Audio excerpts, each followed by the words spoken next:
WNST, Towson, Baltimore. And obviously, on a week when my mom passes, I'm going to have an author on who's written a book about dads. So Gary Myers has been a friend of ours for a long time around here and a long-time NFL insider. Just got back from Canton, Ohio a couple of weeks ago and covering all things Giants and Jets in the National Football League at the New York Daily News. The new book is My First Coach, Inspiring Stories of NFL Quarterbacks and Their Dads. First off, Gary, welcome in, man. It's always great to have you on. And I sort of knew this was another direction you were taking when you've written books on Tom Brady and Peyton Manning. Very, very hard to write about any of these guys who've been quarterbacks without searching out the stories of their dads, right? Right, Nestor. And, you know, my thought going into this was I really wanted to market this book to middle school and high school boys and girls and their parents.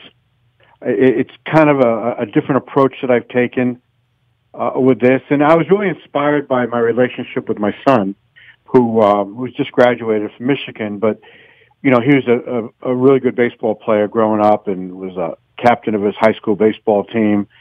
And I just didn't miss any games. And you know, we got to talking after the Brady Manning book, and he said, you know, these stories about Brady and Manning and their fathers are really interesting. He goes, why don't you expand this and just do a book about quarterbacks and their fathers?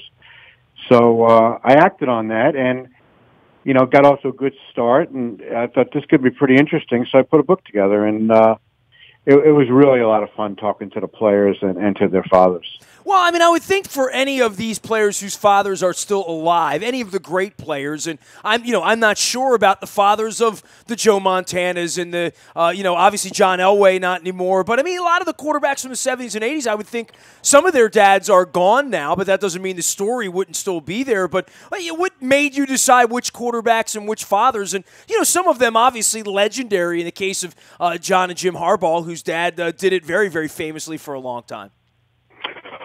That's a really good question. And you know, a year ago, when I started working on this, I wanted to pick two young quarterbacks who I thought, you know, prior to the 2017 season would be guys that everybody would be talking about. And so in, you know, May or June of 2016, you know, I sat down, I looked at some of the young guys, and I came up with Derek Carr and Jameis Winston. So I think I jackpot on that one because, you know, in that period of time between making that decision and the book coming out, you know, Derek Carr has signed the biggest per-year money deal in NFL history with the Raiders, and a lot of people are talking up Jameis Winston this year and the Bucs' chances of winning the NFC South, and he's developed into, you know, a really good young quarterback. Carr might be the best of the whole group, and then, you know, I wanted to use some players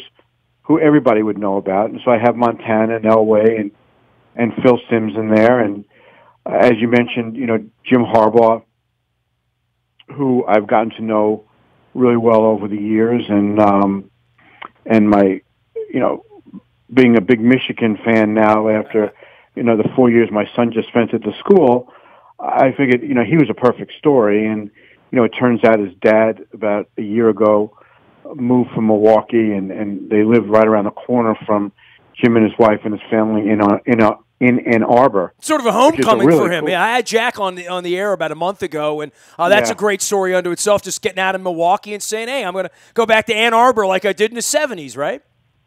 That's right, and he was living in Milwaukee because at one point, you know, his son-in-law, Tom Crean, was the coach of Marquette, and then he went on to Indiana, and then there was and Jack was working, I think, part-time in the Marquette athletic department. And, you know, once Tom left years ago, and there was really no reason for them to be living in Milwaukee anymore. When Jim moved from San Francisco to Ann Arbor, you know, it was a natural thing for Jack and Jackie Harbaugh to move to Ann Arbor. And I know that they get down to Baltimore a bunch to spend time with John.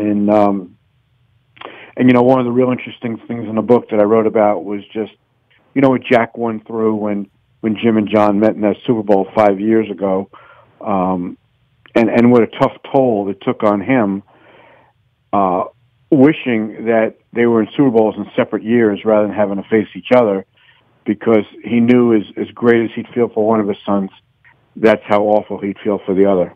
Gary Myers, the new book is My First Coach, inspiring stories of NFL quarterbacks and their dads. And, of course, you can keep up with Gary for all NFL coverage out there at the New York Daily News. He's at Gary Myers. That's Myers, NYDN. That's New York Daily News out on Twitter. The book is new. It's out. And, look, I've had Archie Manning sit in front of me many, many times. I've had occasion to talk to Peyton or Eli in various forms. But there'll never be a more famous quarterback dad, right, than unless Eli or Peyton's kids actually are quarterbacking in the NFL in 2035 or whatever. But, that story unto itself, to have a dad who was a coach, incredible. To have a dad who was accomplished, incredible in the case of Brady or other people. But to have a dad that actually played in the league for 15 years, that's a whole different level of where the Mannings have been, right? Yeah, absolutely. And I wouldn't look for any of Eli's kids to ever play in the NFL because he has 3 daughters. And unless he has a son at some point. Maybe there'll be a coach. That's possible. That's possible. It's been opened up now, which is great, with a bunch of teams having some women on their coaching staffs. But, yeah, the thing that's really cool about the Manning story is that Archie, insists, and I have no reason not to believe him, that he never pushed his kids to play football, and that includes Cooper, the older one, who would have been a really good college receiver because he was excellent in high school, but then was diagnosed with a neck injury right before his freshman year at Mississippi. But Archie would play ball with the guys out in the front yard or go down to the high school and toss it around. But he just wanted his kids to have fun, and he wanted his sons to be good to each other. Past that, everything else to him was gravy. He just wanted them to be good people. And it turns out, 2 of his sons turned out to be, terrific NFL quarterbacks. Peyton, a top 5 player, and, I think Eli will get some consideration for the Hall of Fame with his 2 Super Bowl MVPs, beating the Patriots, beating them once when they were undefeated, each time with drives in the last 2 minutes of a Super Bowl to win it. And Archie just, sometimes he says he finds it hard to believe that the good fortune that his sons have had in the NFL, now Peyton being retired and him winning 2 rings. And it's really a neat story. Nestor, I concentrated the chapter really on Eli because so many people know so much about Peyton and his relationship with Archie. But I thought it would be really interesting to take it from the standpoint of what kind of enthusiasm did Archie have going through Little League and Pop Warner and those endless days out on the field watching games. Did he have the same level of enthusiasm for his 3rd son as he had for Cooper and Peyton? And he says he did, and he's very close to Eli. And like I said, it's really kind of a cool story, and I've always loved talking to Archie, and he just told me some great stories that are in the chapter. Well, not all of these stories are like lovely and white, clean and neat like the Archie Manning, Peyton, Eli's. Mm-hmm. It's not storybook. Certainly Phil Simms, and I know I had parents with challenges as well, maternal and paternal parents. I did, and that's a difficult thing to overcome. And Phil Simms really opened up with you, didn't he? Yeah, and in fact, Daily News ran an excerpt of the book, and the chapter that I picked out was the chapter about Phil and him talking about his father was an alcoholic. Now, the thing that was really interesting to me is I have to say I know Phil Simms as well as any player I've ever covered in nearly 40 years covering the NFL. And I've known him since the day he was drafted in 1979, and I never knew that his father was an alcoholic until we sat down and talked for the book. I originally was going to write most of it about Phil having 2 sons who have played in the NFL. But when we start talking about his background and having 7 brothers and sisters, and they lived in a small house in Louisville, and I just didn't know any of this stuff. And I don't remember ever reading any of this. And it was just fascinating to me to listen to it and then contrast it with Phil, how Phil has been with his own kids, and what a rough time he had in his house growing up, and what a great dad he became with his own. So it might be my favorite chapter in the book, only because I know if I didn't know this story about Phil and his dad, that there can't be very many people who did, outside of his own family. Well, it is interesting because all those years he was such a great player, and you were on the beat and you were around him doing some sort of chronicle thing at Super Bowl time or camp time, that there would have been some questions about that, right? Yeah, but the other thing is it was different back then. Now, you look for every angle when you write about a player. It's become much more common to write about their families, and when you write features on them, you call the parents, you call a brother. I don't think in the early '80s, mid '80s, that there was a lot of that going on. That was more magazine style, right? If someone did a Sports Illustrated feature or something like that, right?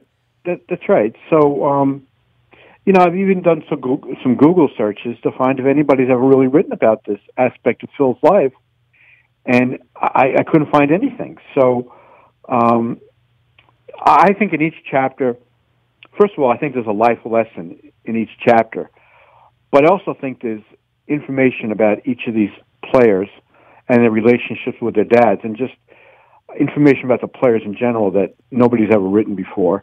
And you can probably find something about each player in there that is pretty unique. But, most of all, I think, some of the stories are similar, but each one of them contains its own life lesson in growing up. And we haven't talked about this chapter yet, but maybe you could ask me about Ryan Fitzpatrick and why would I include him? He's certainly not on the level of the other players that I have in there. And I thought, what makes him so special and so unique is here's a guy who grew up in a household that really stressed academics to the point he went to Harvard. He's the only player in NFL history who was a quarterback from Harvard. And so I was just really intrigued talking to him and his dad about what it was like growing up in the Fitzpatrick house, that he was able to excel so well academically, but also enough athletically that he played at Harvard. And he could have played couple other places, but when he didn't get an offer from Arizona State, he's from that area, he just decided to go to the best school possible, in case the NFL thing didn't work out. Yeah, well, nobody thought he was an NFL quarterback, right? That's why he was at Harvard to begin with, right? Well, that's right. And it wasn't until his junior year, when he really started playing a lot, that he started seeing his name pop up among potential draft choices. And listen, no one is going to confuse Ryan Fitzpatrick with an elite quarterback. He's had some good seasons. He had a real good season for the Jets in 2015, but he is a survivor, and he's been just good enough to make a very long career out of this. And I wouldn't be surprised at all when he's done playing if he becomes an offensive coordinator really quickly and perhaps a head coach. Here's our old pal Gary Myers up in New York at the Daily News. You can follow him out on Twitter at Gary Myers NYDN. His new book is My First Coach, inspiring stories of NFL quarterbacks and their dads. And, of course, we've had Gary on a bunch of times talking about the other book, the Brady Manning thing. And I know you keep lucking into this thing. Every time you write a book about somebody, they go and win a Super Bowl or get to a Super Bowl. And clearly Brady's added another layer and another chapter now down in Houston back in February. And, of course, they're going to go 19-0 this year and win the Super Bowl in Minnesota, right, Gary? But but Brady's dad has become more famous, I would say, and the story of him has become more famous as he has literally become, before our eyes, the greatest football player to ever live, right? I think that, in a sense, Tom Sr., especially during the Deflategate crisis, I think he said what Tom was thinking. That's how I envisioned it. He was very outspoken during the year and a half, 2 years, if you remember. And I really believe that he was saying the things that his son was thinking, but his son just couldn't say it. Such as his criticism of Goodell and how he went after his kid, even though they had nothing concrete and Tom Sr. is just a really interesting guy, and he wasn't, didn't have a football background. Tom's three older siblings are all girls. And so, Tom was the baby, and he's the only boy, and his father really didn't coach him, but he was always extremely supportive. And again, I think that, Tom, the quarterback, is very protective of his turf or his brand, let's say it that way. And it doesn't really ever say anything controversial, never really criticize Goodell publicly, but there's plenty of stuff coming from his dad. And one example I'll give you is that his father called up a radio station in San Francisco and pretty much called Goodell, a liar. And I think he used that word. And so his next conversation with his son, Tom said to Tom Sr., he goes, "Hey, Dad," and this is before the appeal was heard or while it was still in the courts, and he goes, "Hey, Dad, you're not doing me any favors here, by calling the commissioner a liar." And kind of like Colin Kaepernick's girlfriend tweeting stuff out 2 weeks ago, slave driving Steve Bisciotti. Probably didn't help his client, right? Right. But I think, Tom obviously is in a different situation. That his father can probably say whatever he wants. It's not going to affect anything. Well, he's employed, yes. Yeah. But he, they're just very close. And they have, at the Super Bowl this year, on the first night, somebody asked Tom who his hero was, and he started talking about his dad, and he got real teary-eyed. He didn't say it at the time, but, because his mother was battling cancer, and his father was so dedicated to her, to the point that, for the first time ever, his father didn't come to see him play any games last year, except when the Patriots played in Santa Clara against the 49ers, which is about a half hour from their house. And Tom just got all emotional talking about his dad. And I knew at that point why he felt that way. The story really hadn't gotten out to that point of his mother, suffering from cancer. But I knew when he got real teary-eyed, that was the reason.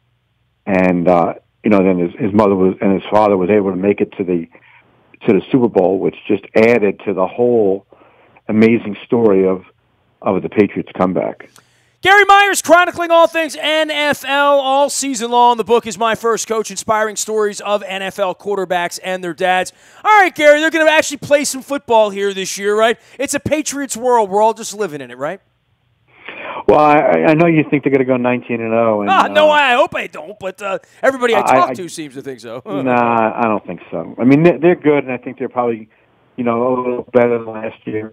But let's not forget, they were down 28-3 in the Super Bowl, and it took an amazing collapse and implosion by the Atlanta Falcons to lose that game. And, that was a once-in-a-lifetime thing that happened to the Patriots. And I would just not – and listen, if you could ask me, pick the one team you think is going to win the Super Bowl this year, of course I'm going to say the Patriots. But I certainly wouldn't be shocked if they don't. I wouldn't be shocked if they don't even make it to the Super Bowl. Well, I'll see you in Minnesota, and hopefully I'll run into you between now and then. It's always great to visit with you. Good luck with the book. Always happy to have a chat with you and read about your great works behind the scenes for all these great stories that are told. We'll be checking out My First Coach, inspiring stories of NFL quarterbacks and their dads. Thanks for the visit, Gary. Always good, man. Thanks for having me. You got it. Gary Myers, NYDN. The way to find him, that's New York Daily News up there on Twitter. You can find me out in the Buy Toyota Audio Vault 24 hours a day from anywhere in the world that you use your mobile device. If you got Wi-Fi, you got WNST, or a morning newspaper delivers to your email inbox at 7 a.m. That's all brought to you by Planet Fitness and PlanetFitness.com, where it's $10 a month to get in the best shape of your life, guaranteed. Last but never least, breaking news, and usually that's bad news, although the Orioles have moved some pitchers around this week and shall be before they go to Boston this weekend, I'm sure. You'll get any breaking news first on the WNST Tech Service. That's all brought to you by Coons Ford of Security Boulevard. And, of course, Dennis will be here on Thursday from 3 until 5, dropping by, get you ready for the weekend and the Buffalo Bills. I am Nestor. Nasty at WNST.net finds me. Facebook, Twitter, LinkedIn, Snapchat, Instagram, and streaming live on our Facebook. And don't forget, we're going to Wembley for all things Jaguars, Ravens in the middle of September. On the 23rd of September, we're going to be hosting a party at the Fox at XL in East London with our Emirates Air Purple Sky Takeover cable car ride. We're looking forward to doing that at 252, just like we did New Orleans a couple years ago. You can email me anytime, nasty@WNST.net. I am Nestor. We are WNST.net, AM 1570, and WNST Towson, Baltimore, and we never stop talking Baltimore sports